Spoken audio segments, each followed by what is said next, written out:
नमस्कार, आप सबका स्वागत है क्रॉप प्रोडक्शन टेक्नोलॉजी सीरीज में और ये है सिंचाई का सब एपिसोड। आज हमारे साथ हैं मिस्टर माधवन, कृषि विशेषज्ञ और इंजीनियर भी हैं जो पिछले 30 सालों से खेती कर रहे हैं। तो चलिए सिंचाई और इसकी तकनीक को ज़्यादा जानने की कोशिश करते हैं। नमस्कार, क्रॉप प्रोडक्शन में आपका स्वागत है सर। नमस्कार हर्ष, धन्यवाद एक बार फिर इस ETDC एजुकेशन प्रोग्राम में जोड़ने के लिए। मैं बहुत खुश हूँ कि किसान इसको सुन पा रहे हैं और अपने खेतों में और बागीचों में इसको इस्तेमाल करने की कोशिश कर रहे हैं। ये उनके लिए मददगार रहेगा। तो आइए अब इसे शुरू करते हैं। आज हम सिंचाई के दूसरे भाग के बारे में जानेंगे। हम सिंचाई की आम बात जान चुके और आज बात करेंगे सिंचाई के तरीकों पर कि कौन कौन से तरीके मौजूद हैं। ये बहुत सारे उपकरण के होने जैसा है, जैसे प्लास, पेचकस इत्यादि इत्यादि। ये सब मशीनों में इस्तेमाल होता है। ऐसे ही सिंचाई में बहुत सारे उपकरण हैं। मैं आपको गिनवा देता हूँ। Flood irrigation, siphon irrigation, drip irrigation, mist irrigation, controlled irrigation system और भी बहुत कुछ।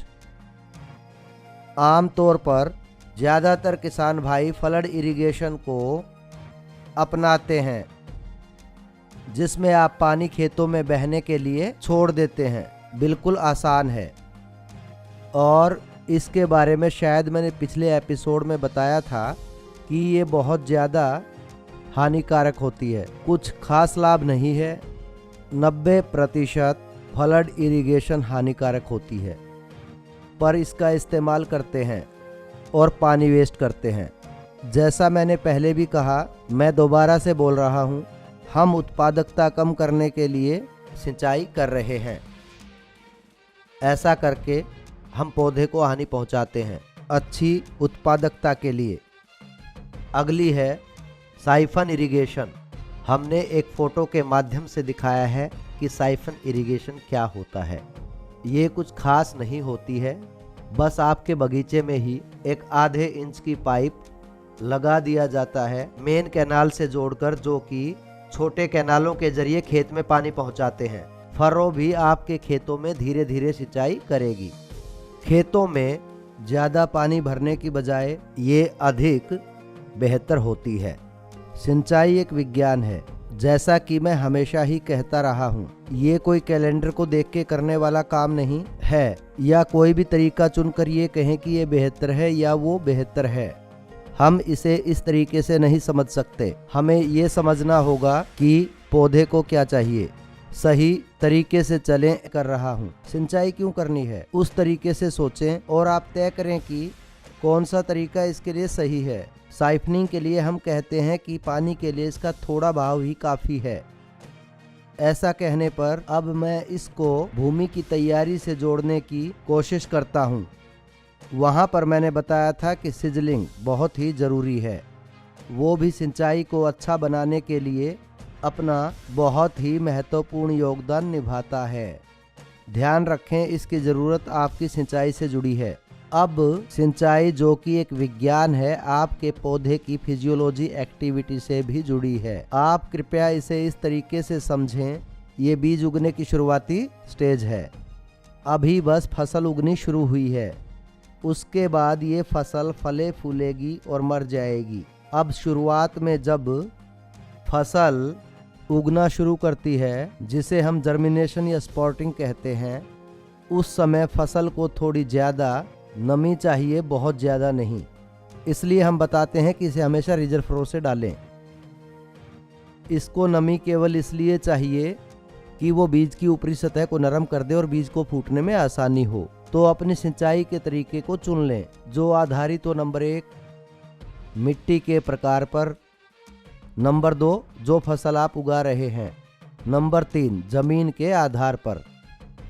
आप इन तीनों के आधार पर ही ये चुनाव करें कि आपको कौन सी सिंचाई करनी है। आपके पास उपकरण मौजूद हैं, जैसा कि मैंने कहा, मिस्टिंग, साइफनिंग, ड्रिप इरिगेशन इत्यादि इत्यादि। ये सब के सब टूल्स ही होते हैं, पर आपके लिए कौन सी सिंचाई बेहतर है, तीनों पॉइंट ध्यान रखने होंगे और फिर चुनाव कीजिए कि किसके लिए जाना बेहतर रहेगा।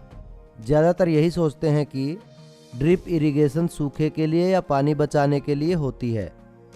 ये बहुत दुखदाई है कि इतनी अच्छी तकनीक को केवल छोटे से काम के लिए रख दिया गया है। ये केवल उसके लिए नहीं है, ये उससे कहीं अधिक है। इस एपिसोड में मैं ज़्यादातर ड्रिप इरिगेशन की बात करूंगा। मैंने 3 पॉइंट्स के बारे में बताया।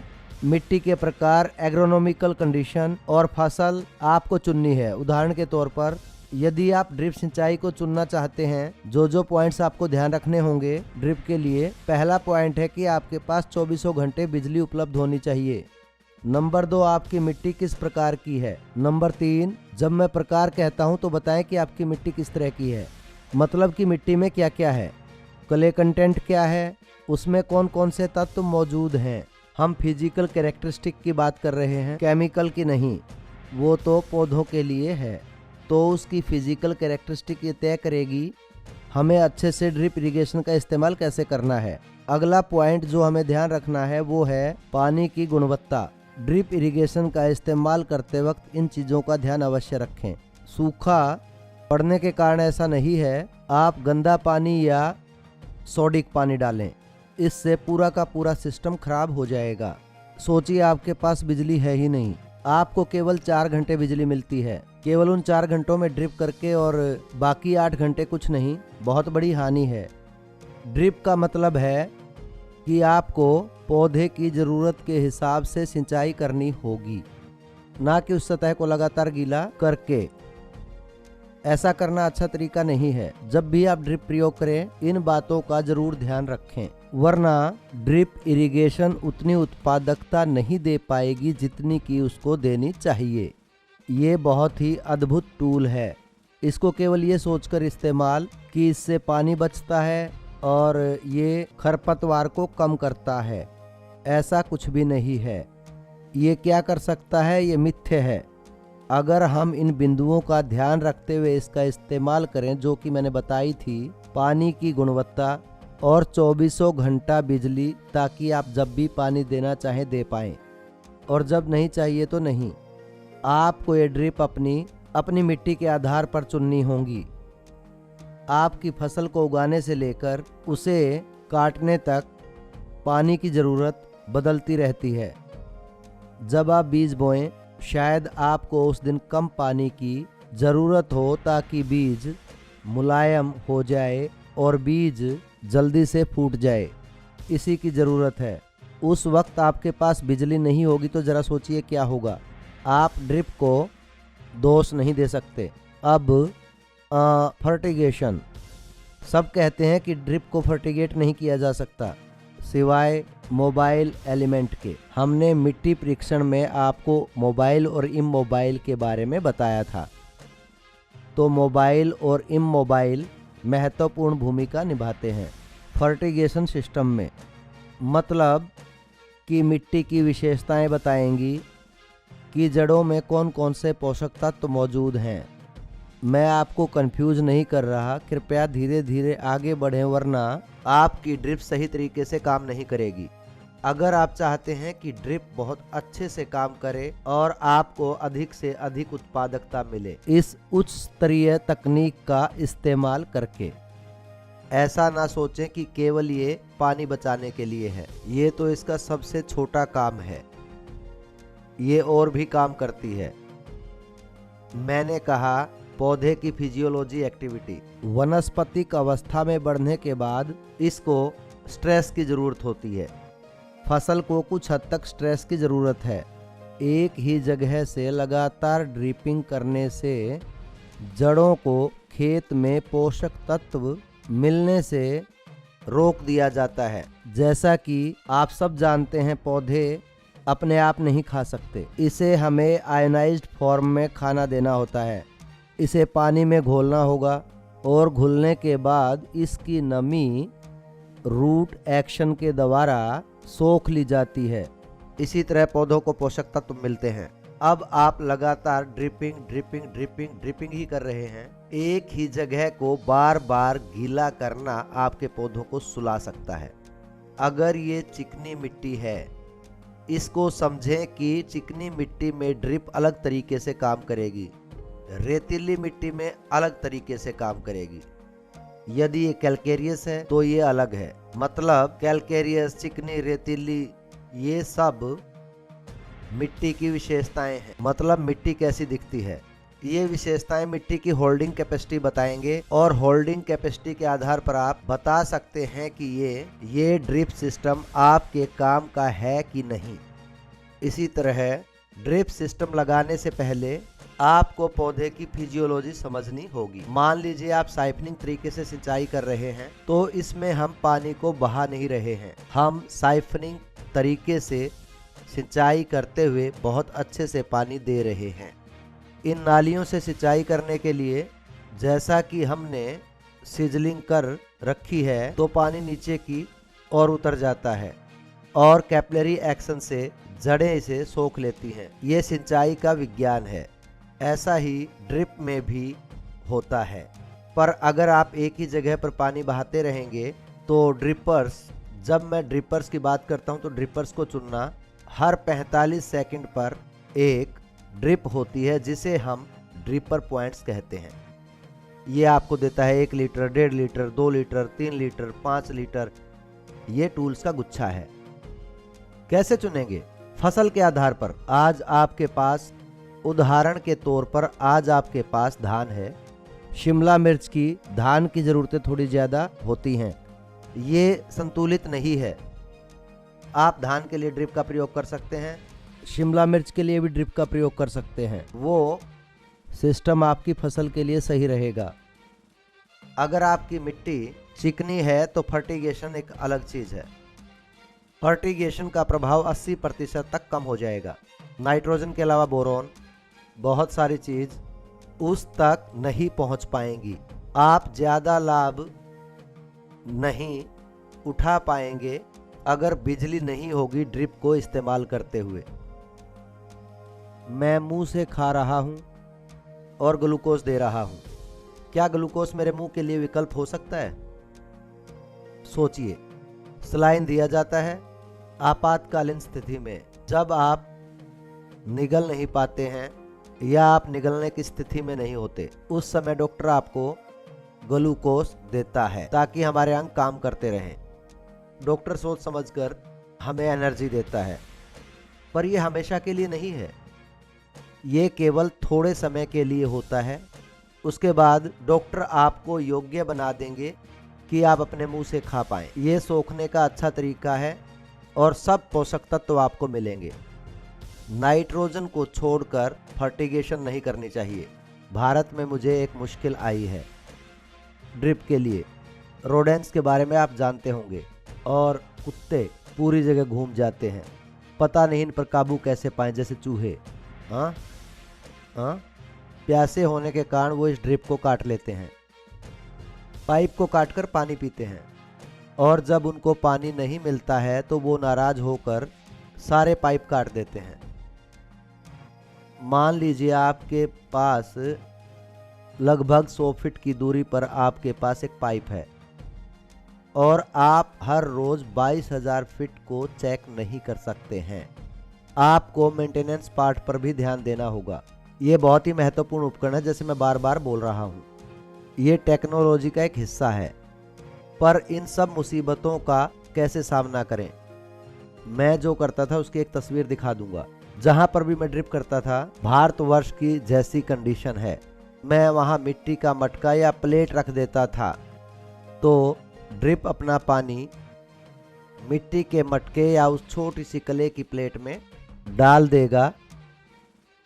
ये टपक कर उसे भर देगा और भरकर फसल में गिरेगा। तो जब कहीं पानी नहीं होगा, सब जानवर वहां से पानी पिएंगे और मेरी पाइप को बख्श देंगे। वो जंगली हो जाते हैं जब उनको पानी नहीं मिलता, खासकर रात में। ये चूहे और सब ये रात के राही हैं, दिन में कभी नहीं आते। निशाचर ये तभी आते हैं जब सूरज डूब जाता है और आप वहां नहीं होते, ये काट लेते हैं। आपको पता नहीं होता, आप सोचते हैं कि मैं तो बहुत समझदार हूँ, बनावटी ज्ञान, वाल 1 को वाल 2 से जोड़ दूं और सिंचाई हो जाएगी। आपको नहीं पता होता कि 200 फिट पर आपकी पाइप काट दी। ड्रिप पाइप करते वक्त आपको इन सब बातों का ध्यान रखना होगा। साइफनिंग में हमें यह दिक्कत थी कि हम पानी को कैनाल के जरिए बहाते थे और इससे हमें नुकसान होता था। तो मैंने क्या किया कि इसको बहने देने की बजाय मैं आपको स्क्रीन पर एक पिक्चर दिखा देता हूँ, जहाँ आप देख पाएंगे कि बहुत साधारण है। आपको कैनाल से पानी बहाने की कोई ज़रूरत नहीं। हर 30 या 60 इंच पर एक 10 mm की पाइप से पानी बहा दिया जाएगा। ये साइफनिंग जैसा ही है लेकिन ज़्यादा स्थिर। देश में बिजली कमी होने के कारण हमें इसे अपनाना ही होगा। हमें लगातार बिजली नहीं मिलती, ये भी नहीं जानते कि बिजली कब आएगी और कब नहीं। हमें इसका पता नहीं होता। ये मैंने अपने 30 साल के खेती के अनुभव में देखा है और आप सब भी इसके बारे में बहुत अच्छे से जानते होंगे। कुछ किसान जनरेटर का भी उपयोग करते हैं पर बहुत कम, ऐसा कम ही देखने को मिलता है। उसको चलाना भी आसान नहीं है क्योंकि हमारे यहाँ डीजल महंगा है। पहले इसका प्रयोग करता था लेकिन अब छोड़ दिया। अब साधारण साइफनिंग तरीके से हम इस बिजली की समस्या को भी दूर कर सकते हैं, जैसा कि मैंने आपको दिखाया। अब आप साइफनिंग तरीके में भी पानी को नालियों से बहा रहे हैं। ये नालियाँ एक ट्रैक्टर और उपकरण से बनाई जाती हैं। एक वी शेप का उपकरण, जैसा मैंने बताया, वी शेप में होता है। ये गहरी और तंग नालियाँ, बहुत तंग और गहरी, मतलब कृषि स्थितियों के कारण पानी का नुकसान कम कर दिया गया है और आपने पानी के 60 व 40 के अनुपात के एक बड़े विस्तार को पूरा किया है, जो है नमी और हवा। और ऐसे ही फसल का प्रदर्शन अच्छा होता है। ऐसे ही जड़ों पर लगातार पानी या फिर जड़ों को गीला करने से फंगल इन्फेक्शन भी दूर होता है। मैंने आपको बहुत ज़्यादा चीज़ें बता दी हैं, इन्हें धीरे धीरे समझना होगा। पीछे जाकर इसे 1-2 बार सुने, पता चले कि मैं क्या कहना चाहता हूँ। मैं इसे रटने के लिए नहीं कह रहा हूँ, मैं आपको केवल जागरूक करना चाहता हूँ कि किन किन चीज़ों की ज़रूरत है। चुनने से पहले ये ज़रूर देखें कि आपको किस तरह की सिंचाई की ज़रूरत है। मैं फिर से बता देता हूँ, हम खासकर भारत में हम सिंचाई को विज्ञान नहीं मानते, बिल्कुल नहीं। और सिंचाई 100% विज्ञान है। आप इसको इसी तरीके से समझते हुए चलें, इसी के अनुसार जाएं, ताकि आप सिंचाई से उत्पादकता को बढ़ा सकें, ना कि उत्पादकता को घटा दें। और आज के समय में ये घट रही है, ना जानते हुए ज़्यादा सिंचाई कर रहे हैं, क्योंकि पौधा अपने आप नहीं कह सकता कि ओह ज़्यादा भीग गया हूँ, मुझे परेशानी हो रही है। ये आपको केवल एक लक्षण दिखा सकता है कमजोरी का। या तो ये सूखे में कमजोर पड़ेगा या फिर ज़्यादा भीगने पर कमजोर। दोनों ही तरीकों में इसे सींचने से या ड्रिप लगाकर बहाने से, ड्रिप या लगातार पानी बहाने से जड़ें सो जाती हैं ऑक्सीजन ना मिलने की वजह से। जब जड़ें सो रही होती हैं वो पौधे का उत्पाद नहीं कर सकती, उत्पादक दिन घट जाते हैं। स्वभावतः ये आपकी उत्पादकता में दिखेगा। प्यारे दोस्तों, मैं अपने सिंचाई के तरीकों के बारे में बहुत सा बता चुका। कोई भी सवाल हो मुझे बताएं। और ये एक विस्तृत सब्जेक्ट है। जब तक आप स्टेप 1 को नहीं समझेंगे दूसरे स्टेप तक नहीं जा पाएंगे, ना स्टेप 3 पर। आपको कृपया ये मानना होगा कि सिंचाई एक विज्ञान है और उसके आधार पर आप अपनी सिंचाई को शुरू करें। बहुत धन्यवाद। सबको नया साल मुबारक। बहुत धन्यवाद सर, अपना इतना कीमती वक्त निकालने के लिए और सिंचाई और इसके फ़ायदों के बारे में बताने के लिए। यदि इसे सही से प्रयोग करें, और दर्शकों से मैं अनुरोध करूंगा कि अगर वीडियो अच्छा लगे तो परिवार और दोस्तों में शेयर करें। और हमारी क्रॉप प्रोडक्शन टेक्नोलॉजी के सभी एपिसोड को देखने के लिए चैनल को सब्सक्राइब करें और बेल आइकन को दबाएं। बहुत धन्यवाद।